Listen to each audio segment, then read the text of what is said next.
அன்புக்குரியவர்களே, ஆண்டவர் இயேசுவின் இனிய திருப்பெயரில் உங்களை அன்போடு வாழ்த்துகின்றேன். இயேசுவின் ஆளுமை என்னும் தொடரில் இன்று ஏளனத்தை ஏற்றுக்கொண்ட இயேசு என்னும் செய்தியை உங்களோடு பகிர்ந்து கொள்ள விரும்புகின்றேன். இயேசுவின் ஆளுமையில் அவர் ஏளனத்தையும் ஏற்றுக்கொண்டார்.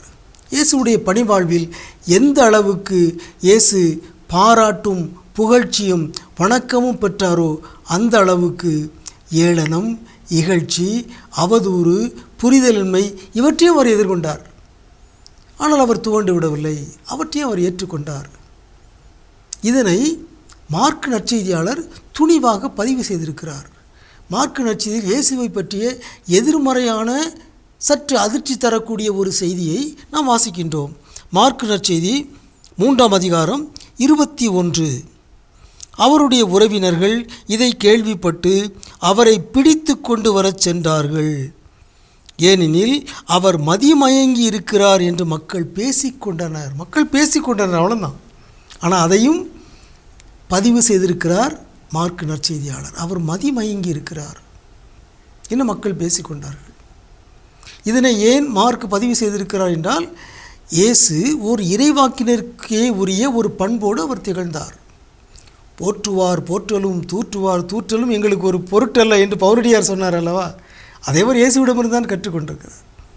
இயேசுவுக்கு போற்றுதலும் உண்டுதான், தூற்றுதலும் உண்டுதான். அவர் அனைத்தையும் ஒரு போராளியாக, ஒரு போதகராக, ஒரு இறைவாக்கினராக எளிதாக ஏற்றுக்கொண்டார், இயல்பாக கடந்து சென்றார். எனவே அதை மார்க் நற்செய்தியாளர் துணிவோடு பதிவு செய்திருக்கிறார். இயேசுவை பற்றி மக்கள் இப்படியெல்லாம் பேசினாங்க, ஆனால் இயேசு கலங்கவில்லை. அவர் தான் உண்டு, தன் கடமை உண்டு, தான் உண்டு, தன் பணி உண்டு என்று தொடர்ந்து தன் பணிகளை செய்து கொண்டே சென்றார். சென்ற விடமெல்லாம் நன்மையே செய்து கொண்டு சென்றார். எனவே அவர் சந்தித்த தூற்றுதல்களையும் அவரை பற்றிய எதிர்மறையான விமர்சனங்களையும் தொடக்க துறவியினர் ஏற்றுக்கொண்டார்கள். அதில் அவர்களுக்கு எந்த சிக்கலும் இல்லை. இயேசுவிடமிருந்து இதை நாம் கற்றுக்கொள்வோமாக. நம்முடைய வாழ்வில் எப்படி நாம் பாராட்டுக்களை மகிழ்ச்சியோடு ஏற்றுக்கொள்கிறோமோ அதே போலவே ஏளனங்களையும் இகழ்ச்சிகளையும் புரிதலின்மையும் எளிதாக ஏற்றுக்கொண்டு கடந்து செல்ல இயேசுவிடமிருந்து கற்றுக்கொள்வோமாக.